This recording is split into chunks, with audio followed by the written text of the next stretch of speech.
think it might have started now. Good evening, everybody. How are you doing? This is our last reading slot, and we have G. Benson and me doing some readings. I just discovered something pretty awesome. We are both reading for you this evening stories about women that are pregnant. So that's kind of exciting. That was something I didn't know. Yes. So it's a theme day. Yes, this is a themed reading. So I've got you, my dear Gabby, on the list first. So you could go cool. first. Are you ready? Yes.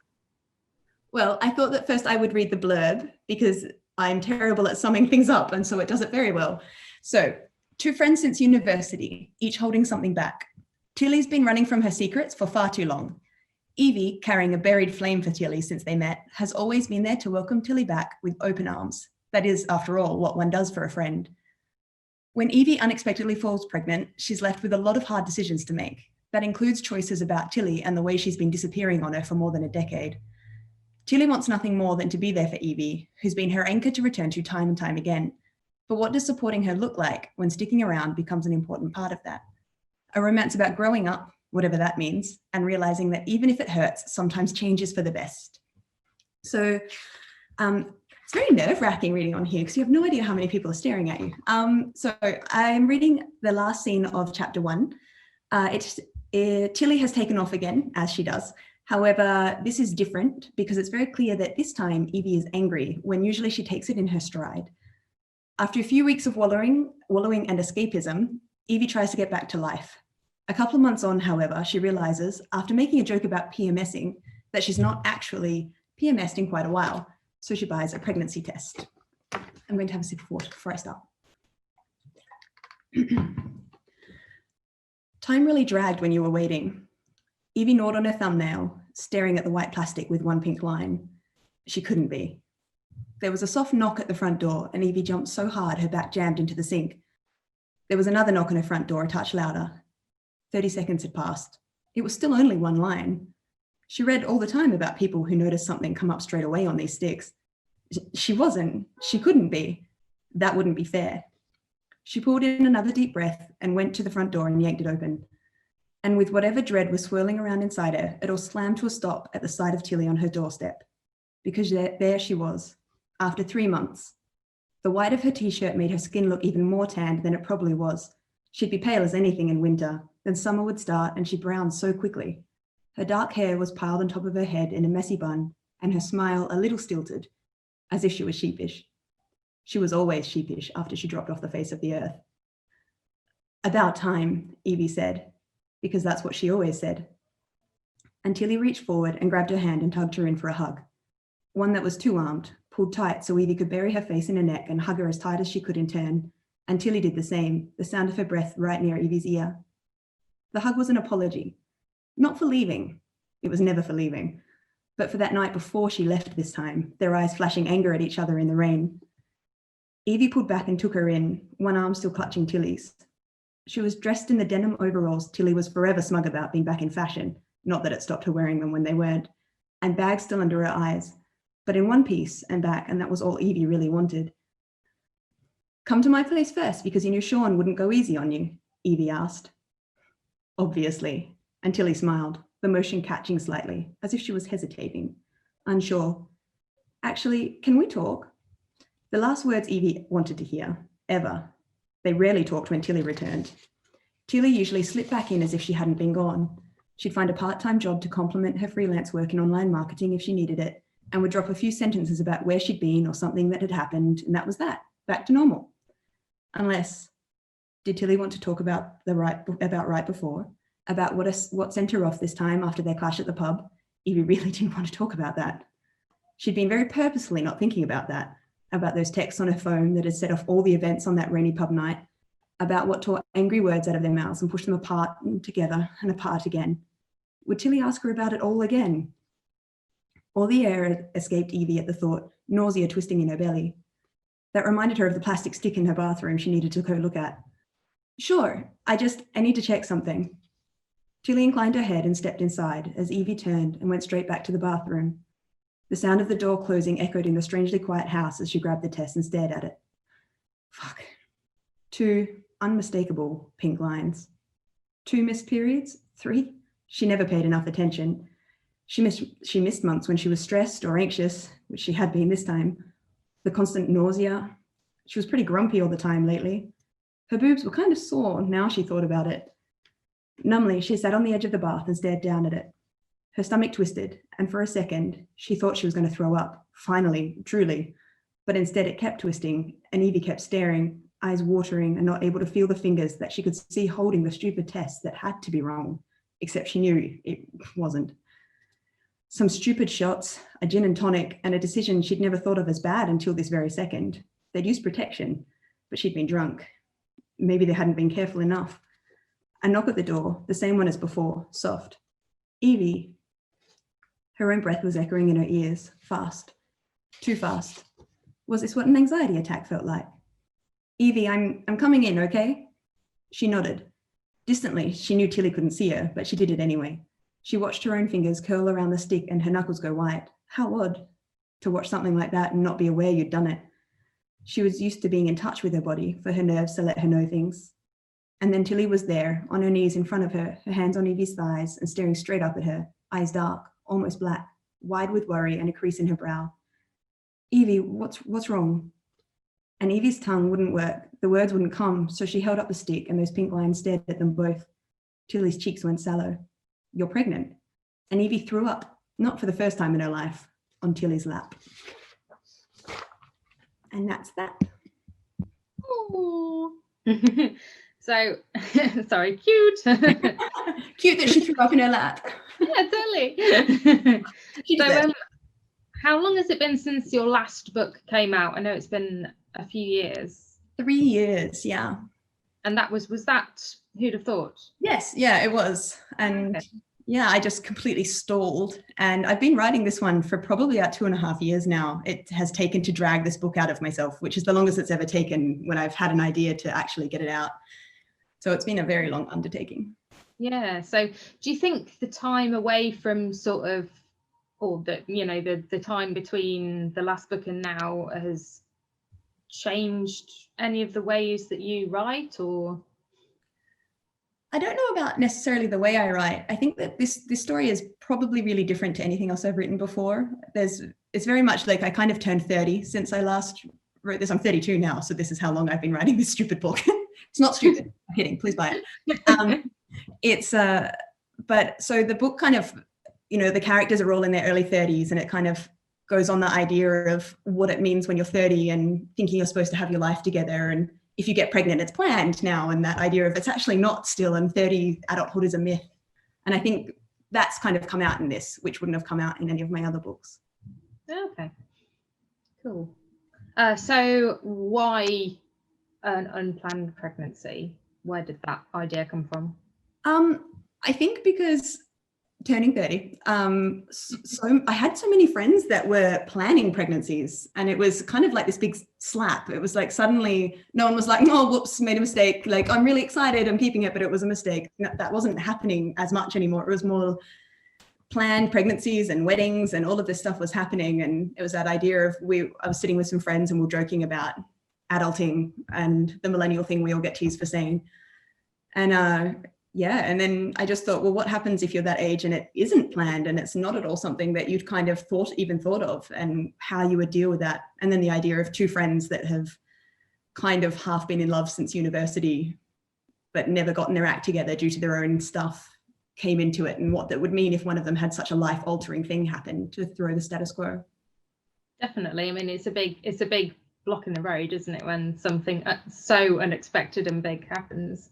It's always interesting to kind of chuck a couple of characters in and see how they fare with that kind of thing. Yeah, like, what are you all going to do? No one knows. So when's it out? There is a very tentative date right now that I'm slightly scared to say, that it's probably the 9th of December. Okay. And it's with the proofreader, and then it's just got to be formatted, and then it's a go. Cool. Have you got a cover? I do, actually. Awesome. I don't know. It's on Twitter and Facebook, I think. And I don't think I have it on my phone easily accessible right now. Don't worry, you can always put it in the comments afterwards. Yeah, I'll throw it over, and also a bit of a blurb. The blurb, I'll put that in the comments later. Awesome, good idea. Cool. Anything else interesting, like Easter eggy type things in the book that you want to tell me? Nothing Easter eggy. I have been, my editor put that warning contains Australians. It is set in Australia, and it's set in the city that I went to university for. So there's a lot of little things, Easter eggs of my life in there for that, because when I talk about where they live, this is an area where I lived, and one of them works in a cafe for a while. And one of the jobs they do is my favorite job that I did. Evie works as a community care worker for people with intellectual disabilities in group homes. And that was a job that I did for a while in Perth before I became a nurse. And so a lot of kind of is worked in there that has come from my love of Australia and the nice side of that stuff. Awesome. And I'm guessing it's the first, is it the only book you've written set in Australia? No, actually, Flinging It, my first and second were set in were they? Yes.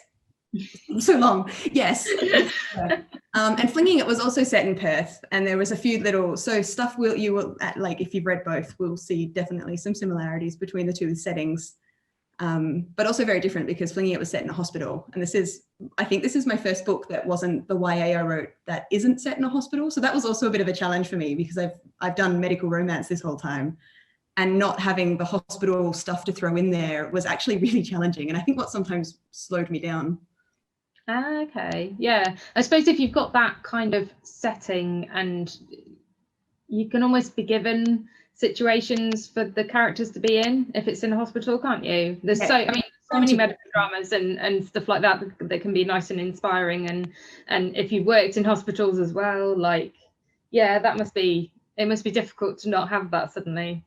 It really was. Because you just throw them together, or they're on a night shift together, they get stuck in an elevator together. You can throw in some Grey's Anatomy kind of moments in there. And then with this, I was like, oh, they're not in the same house right now. Oh God. It was a challenge. We have a question, which is hilarious. Thank you.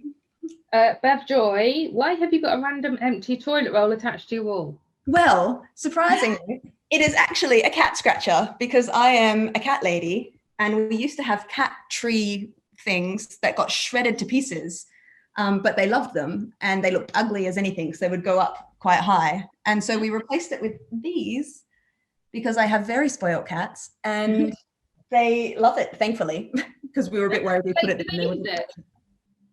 Yeah, they love it. They sleep up in the boxes all the time. They scratch the things. Awesome. Thankfully, it would be really embarrassing to have all that and it wasn't used. Well, yeah. I just wondered. I don't think, because we have a scratching post for my cat, but I think she sleeps far too much. She's just turned 10, so she doesn't look old at all. She looks like a kitten, but yeah, she's one of these cats that's just kind of looks at you with disdain if you buy her something new and she doesn't like it. It's just like, what? It's just in the box usually. Yeah, she basically does what she wants, and she goes round next door to Auntie Jackie, that's our next door neighbour, and demands chicken every morning off her, which is hilarious. It's just like, okay, you've never been very social, so what's this about? Oh, she has chicken. Oh, okay, fair enough. Typical cats, pretty much. Yeah, absolutely. So let's have a look. Addison M. Connolly says, how is Frank? Gloria and Edie miss him. Frank is probably has his own wall furniture by now. I am sure that Sam installed that when Hayden was out, from Who'd Have Thought, by the way, if anyone is wondering. And I am sure probably has his own giant furniture and is probably the happiest cat in the world.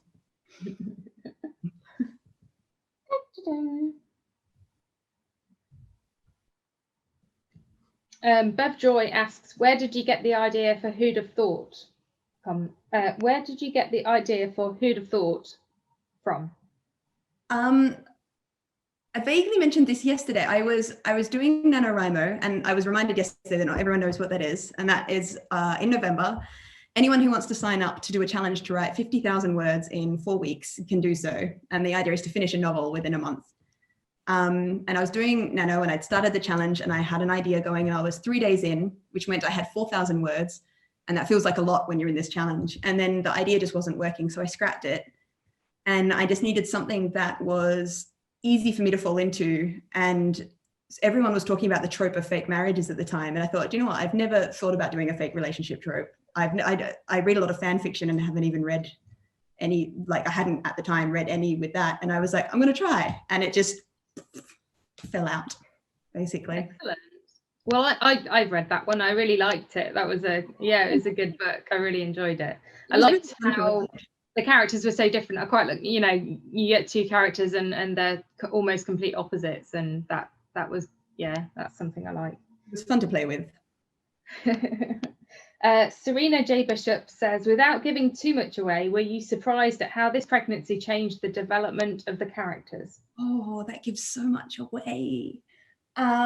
Yes, I was. And again, I think it's why it took me so long to write, because I like to write books with really interesting characters, I hope. But I think my stories are more character-based than anything else. I'm not very good at big, exciting plots. Some people are really good at the A to B to hiding C. And so these characters had so much going on. Obviously, Tilly up and leaves her life all the time, and Evie's kind of just put up with that, which is also interesting to see someone who doesn't mind that someone can come in and out of their life, and watching how a pregnancy can change people, and Tilly having to figure out if she can be what she wants to be to Evie when she has trouble sticking around, when pregnancy needs permanency. I don't know.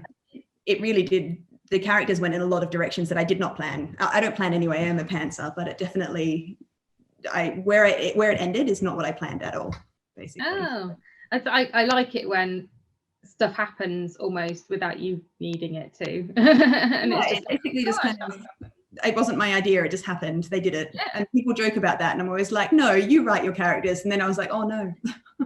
Actually, it does happen. So that answers another question from Addison. Are you a plotter or a pantser?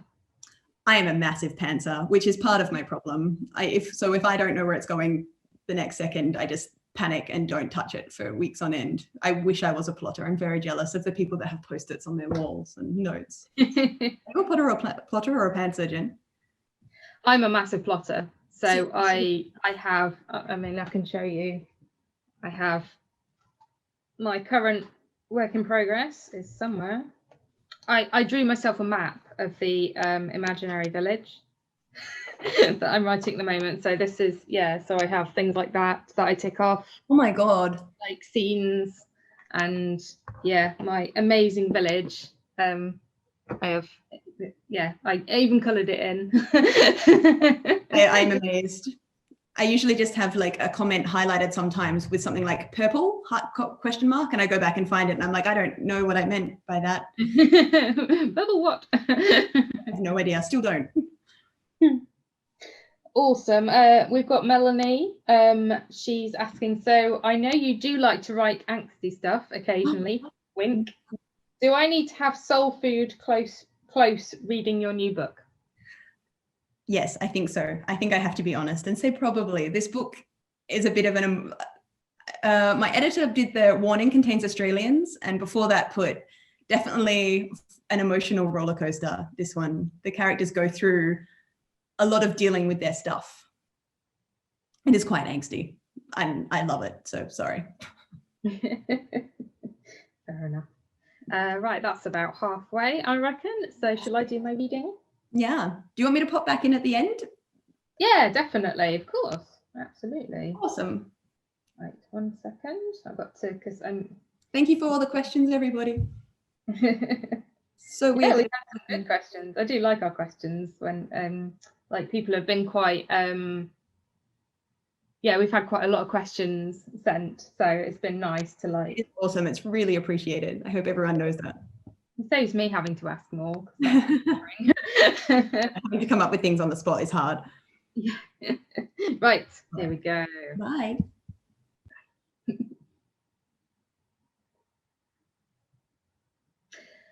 Someone knocked into her. So this is from my my next book, which is out in February. It's called Sing for My Baby, again about a woman who is pregnant, but this is a planned pregnancy. The other main character is called Amber. She is just coming out of an AA meeting where she celebrated her 1 year sobriety. So she's quite happy about that. She's feeling very proud. Someone knocked into her, folders and papers flying all over the place. Amber braced her hand against her camera, making sure it didn't swing around as she stooped to help. Gosh, you okay? I'm so sorry. A woman with brown hair wearing a black leather jacket crouched next to her. She swept up the folders she'd spilled onto the concrete. Amber grabbed a few, then stood, neatening them into a pile. You're in a hurry. Had she intended on coming to the meeting? She was over an hour late. Yeah, choir starts in like 3 minutes. She stood but wobbled. Her eyes glazed over for a second. Amber put her hand out. You okay? The woman closed her eyes and took in a few deep breaths before giving Amber a dazzling smile. Of course. She wiped her hand over her face. Her makeup was immaculate, dark and smoky eyes with a touch of silver sparkle. Her hair was messy, but Amber reckoned she spent a while on it. Tell me you're coming to join us. We're desperate for more sopranos this year. You sing soprano, right? Amber blinked. She almost put her right, but telling a complete stranger that she was an alcoholic gave her a dry mouth and a lump in her throat. She wanted to say she'd been socialising with friends, but what if this woman knew the A meeting had just finished? Words wouldn't come. She tried swallowing a few times. She was right there, hanging around at the beginning of, apparently, a choir rehearsal. She had no interest in singing, let alone any talent. She should have left as soon as she'd said goodbye to Harry. Finally, her mouth came to life. Sure, of course. Amber had a vague knowledge of the different voices. Sopranos sang the high notes. We've had like half the buggers leave. Amber gulped, but yanked a smile onto her face. Yeah, was hoping to join, if that's okay. Her gut twisted with guilt at the lie, but she figured it was worth it for the good of her home group. It was also worth it to see the beam on the woman's face. You're officially my hero. I'm tired of sitting with the warblers. As the woman led her back into the hall, Amber made a pact with whatever deity or force was in charge. She'd make it right in some other way. She'd clean Jilly's bathroom as well as her own for a month. She'd donate to 3 different charities for a year. There was no way she would slip back into old habits, perpetual lying, if she could help it. Instead of focusing on her still twisting belly, she traipsed past the room they used for AA meetings into a larger room at the back. A piano sat in the corner, and there was a small stage at the end. Everything was dark, varnished wood, and there was a smell of like wax, old and musty. The woman placed her folders onto the edge of the stage and beckoned Amber over. Sorry, I'm Rosie. Amber. They shook hands, and Amber nearly dropped her folders. Let me take those. Rosie grabbed them with a lopsided smile. So, yeah, the choir? Amber bit her lip and searched for a backstory. I've been thinking about doing something new for a while, and this seemed perfect. I'll get to meet people, she shrugged. That would have to do. She didn't want to oversell it. New term started last week, but that's okay. Presume you read music? Amber nodded, but immediately regretted it. Another lie? Stop it now. A few people started to arrive. Amber inwardly cursed herself. What am I doing? Are the songs hard? You'll be fine. Rosie went to grab a chair. She seemed to hesitate before picking one up and walking slowly to the front, the right-hand side. She patted the back. Stick with me. You'll be awesome. Whilst Rosie got a chair for herself, Amber sat and got out her phone. The sunset would have to wait until a different evening. She didn't need to take Jilly's dog for a walk. She'd had dinner before the meeting. Just a quick text to say she would be back a little later. She hoped Jilly wouldn't worry. Rosie plonked herself into a chair after she'd set it down next to Amber. Nice camera. Amber flushed. He turns up to a choir rehearsal with a camera. Thanks. Into photography? Kind of a hobby, maybe an obsession. Coyness made her fidget. Bought this thing a month ago, saved up for ages. What do you like to shoot? Confidence radiated from Rosie, and the glint that had... Oops. Might help if I didn't press the off button. What do you like to shoot? Confidence radiated from Rosie, and the glint that had been in her eyes since she'd bumped into Amber appeared to be a permanent fixture. Lance's a horse. She's the perfect model.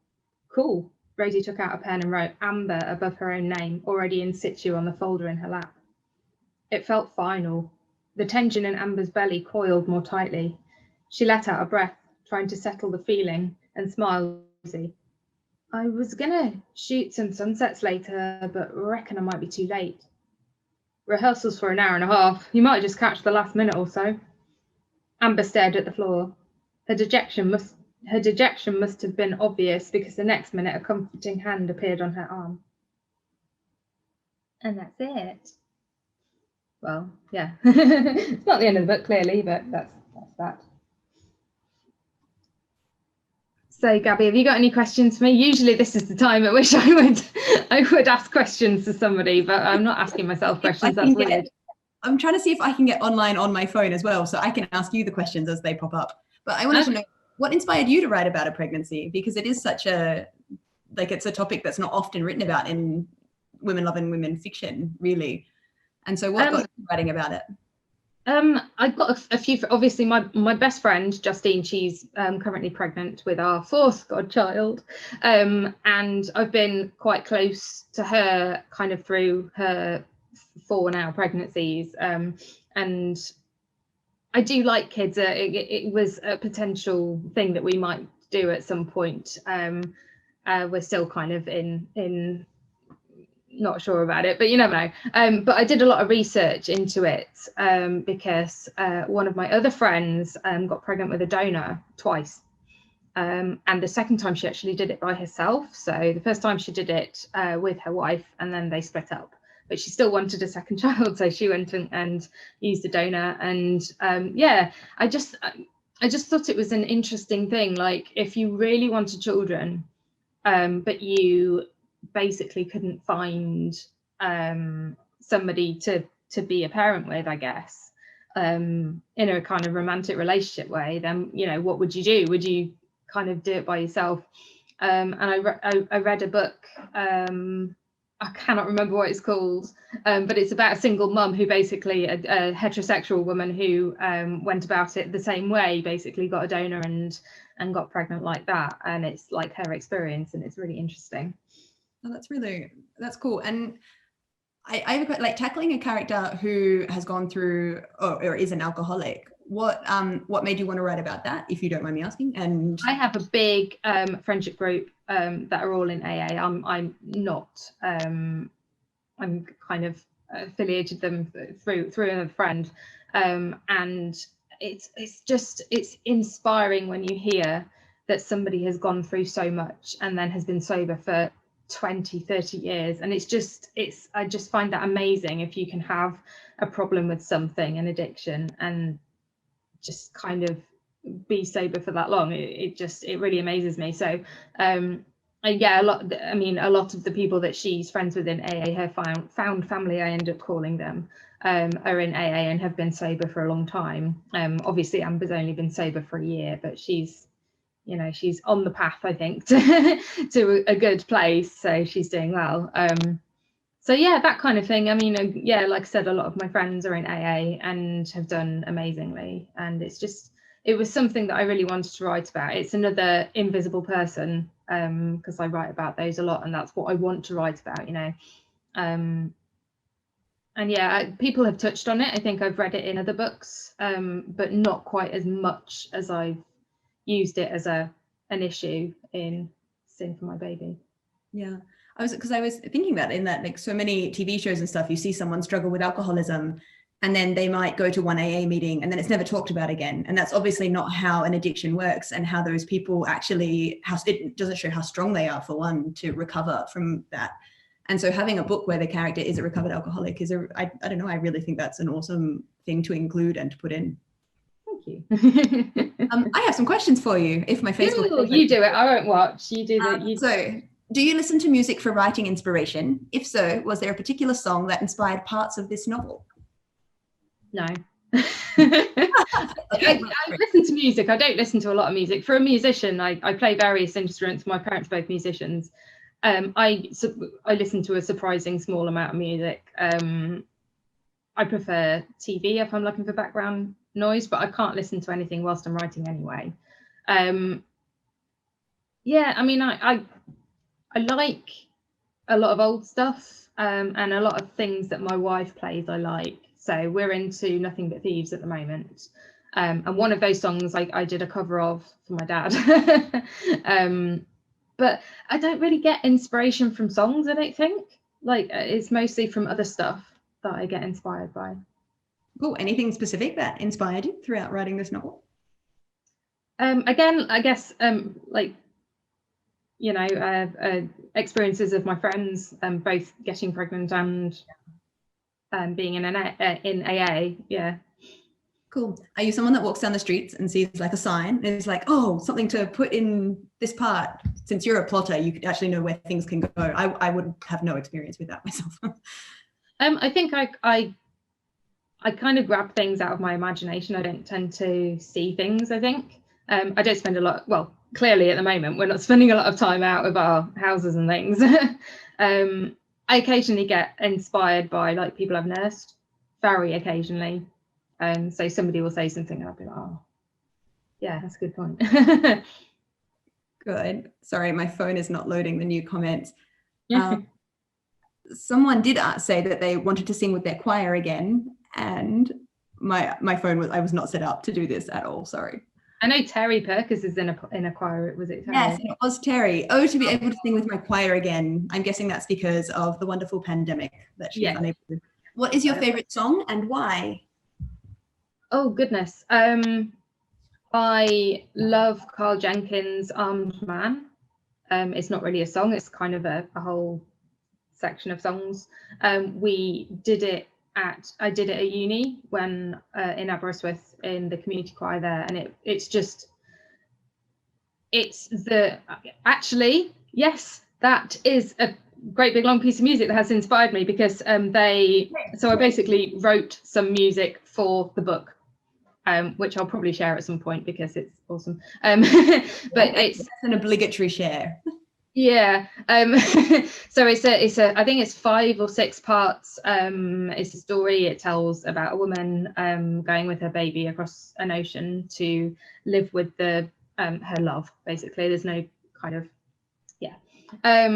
and it's like the different bits of the journey each song is. And the Kyrie bit from The Armed Man, which I think is the 3rd movement, it's just so beautiful. Yeah, if you ever go on YouTube, have a look at The Armed Man, Kyrie by Carl Jenkins. That voice that sings that solo is Rosie's voice, because she sounds like a choir boy. I feel like this is, I don't know if you'd want to do this, but this would be the perfect book to put together a Spotify playlist to show people. I've got a YouTube playlist for it already. I'm sure you would have thought of it, but if you've got so many things inspiring you with music, it would be perfect. Yeah, and a couple of the songs that they sing in the choir that aren't to do with the big piece of music that they end up singing at the Golson Hall in Bristol, are songs that I sang in a choir when I was a teenager. Oh, awesome. Yeah. We have another question. Thank you, Wendy, for screenshotting and sending me the questions, because my phone won't reload the questions. So do you go back and rewrite, or do you send the first draft off confidently to the editor? So I write a bit, and then the next day or the next time I write, I go back over the bit that I've just written, and then I write a bit more, and I keep doing that. So it's like a staggered thing. Either when I've got to the end or when I'm kind of almost finished. So with Sing for My Baby, I got to kind of the last, I think it was before the sex scene, I'll be honest, because sometimes I write something and I've forgotten I've written it. So I'll have to go back and go, what the hell did I call that character, or what colour was that guinea pig, because there's guinea pigs in this one. So yeah, I'll go back and kind of reread the whole thing and pick up on any editing things that I've learned over the years with my publisher, and just remind myself of what the hell I've written, because sometimes it has fallen out of my head quite quickly, especially if I've spent a few months writing it and it's been quite a few months since I wrote the bit that I've forgotten about. And then I'll send it off, and the editor will look at it. And because you're a plotter, do you find that you often have to rewrite, or because you've plotted do you find that you often don't have to go back and rewrite entire scenes to make things fit? No, I don't have to rewrite whole scenes usually. Details like, for example, Rosie's niece wants guinea pigs, and I'd totally forgotten that I'd written that she wanted guinea pigs. So luckily I went back and reread kind of a bit, and I popped some guinea pigs in. So we have guinea pigs in this one. Like surprise. Yeah, 2 guinea pigs. And a dog, because I tend, every single book of mine so far has had pets in it. Awesome. Having to reload Facebook on my phone because it does not like this application. This is to Wendy asks, what are your worst writing habits? Things you always have to go back and look over, like overused words. Oh, we all have them. I have a different overused word for every book it appears. I don't know whether I'm using it when I speak, or whether I've like heard it in a TV show or something, but I think my Hooked on You, it was just, I used a lot of justs. Me too. My editor highlighted just about 1 million times. Yeah, and a little bit, I did that a lot, little bit. I lots of hand gestures I use in them, and I have to cut about half of them usually. Nodding as well as another classic. Yes, she nodded. Yes, well done. Yeah. And I try to put as many dialogue tags as I can, because I actually hate the things, I don't like them unless you absolutely don't know who's speaking. Well, once you get into the scene, you actually find like dialogue tags are almost unnecessary once you've got a rhythm going. Yeah, it's not as necessary as you think. And one by Bev Joy. I haven't been reading the names. I'm catching up to this whole like reading the questions. Bev Joy. You both have beta readers, and how important are they to you? Sorry, say that again. Do you both have beta readers, and how important are they for you? I don't have beta readers. You do, how do you, really? Yeah. I would die without mine. I have about 4 and I love them. I hope they're listening. I love you. I hope you're listening.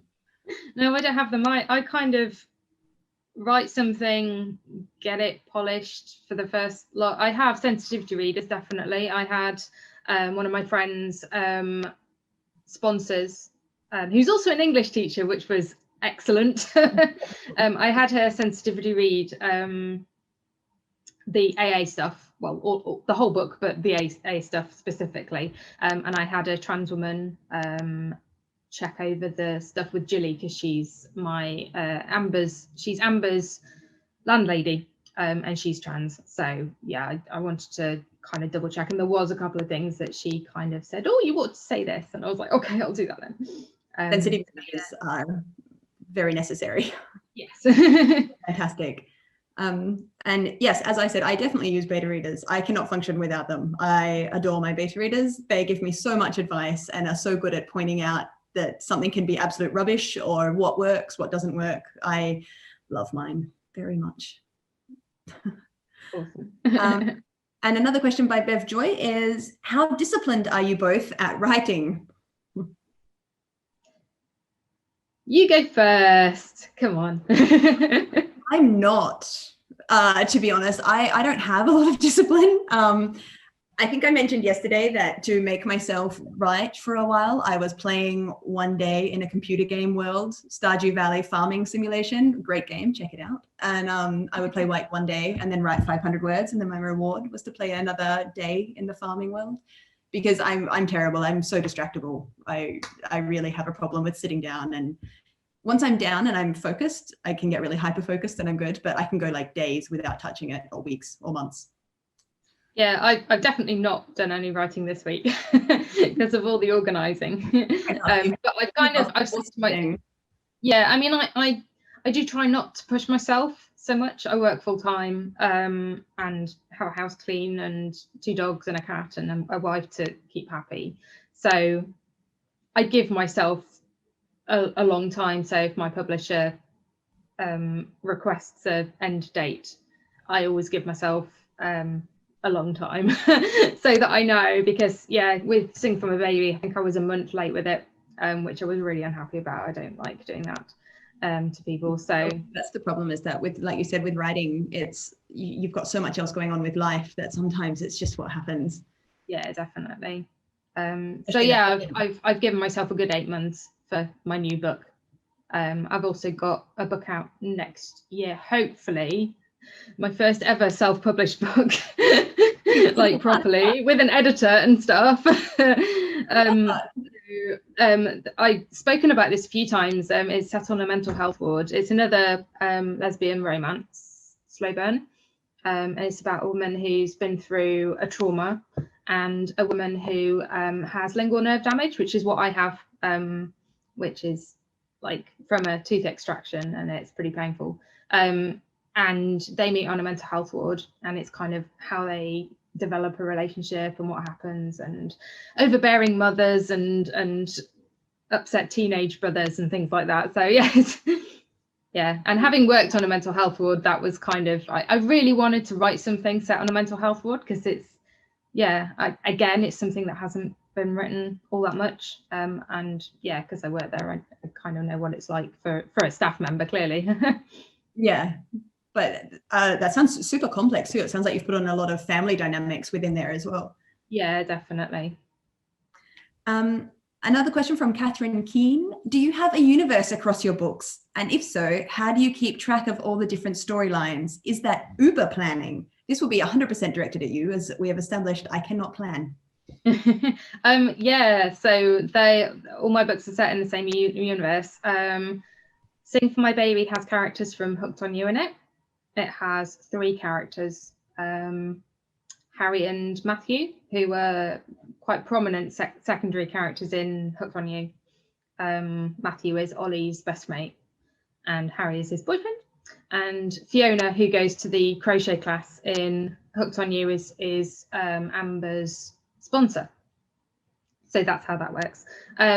So yeah, I had to reread a few bits of Hooked on You to just check that I'm writing Matthew and Harry correctly, because I don't want to say something that I didn't write already. And to be fair, the Words Shimmer has a couple of characters from Reasons to Heal in it, or the other way around. And the one self-publish, is that within the same universe too? There aren't any characters from any of the books in Reasons to Heal. It's going to be very standalone. Yeah, same with my next book that I'm working on at the moment. It's set in a sort of Midlandsy small village, kind of countryside village that has a river running through it. And yeah, there's no kind of connection from that to the ones that I'm writing. Sing for My Baby is actually set in Weston-Super-Lesfic. Oh, which is quite nice. And do you think in the future you'll do more crossovers, or is it kind of something you're just leaving behind at the moment? I quite enjoyed doing that, actually. It was quite nice, especially, I mean, Harry was such a sweet character, but he didn't get a lot of screen time, or page time, I guess you could call it, in Hooked on You. So it's quite nice having him, because he's a really supportive character, and he's really, really sweet, and sort of has himself sorted. And he's a good support to Amber. So it was quite nice to have him back in doing his supportive role. Awesome. I would like to do that again. I think it's quite nice. I like how Jay does it in some of her books, like some of her characters cross books, and I quite like that. So yeah, everyone always talks about it. They're like, I loved seeing this character from here, and so people really enjoy seeing that. And then, ooh, spin-off. And then they know also that they can say, hey, we loved this character, because they know that there's quite a chance that they can maybe get a story from that one. Yeah, definitely. I think, are there any more questions? Yeah, there's just one more, and it was like, if you could write in another genre, what would it be? I would really like to do sci-fi or paranormal thing. I've got a bit of a thing about werewolves. Werewolves? Yeah, I started a novel like way before I got published, about a woman who is at uni in Aberystwyth. That's where I went, and she meets a mature student in her 30s who and she's kind of trying to work out what's wrong with this woman, because she's got kind of eczema on her hands, and she seems really sorted, but then there's other stuff and family issues, and it turns out she's a werewolf in an all-female werewolf pack. Yeah. Cool. Yeah. So I might bring that back at some point. Anybody who has ever read my fan fiction knows that I've written an epic long werewolf fan fiction about Bernie and Serena from Holby City. Oh, really? Yeah. Yeah, why not? Yeah. Okay, I think we're at the end of the time that we can spend. The next thing, the last thing on our amazing weekend is going to be the last free-for-all, and that will be in 15 minutes.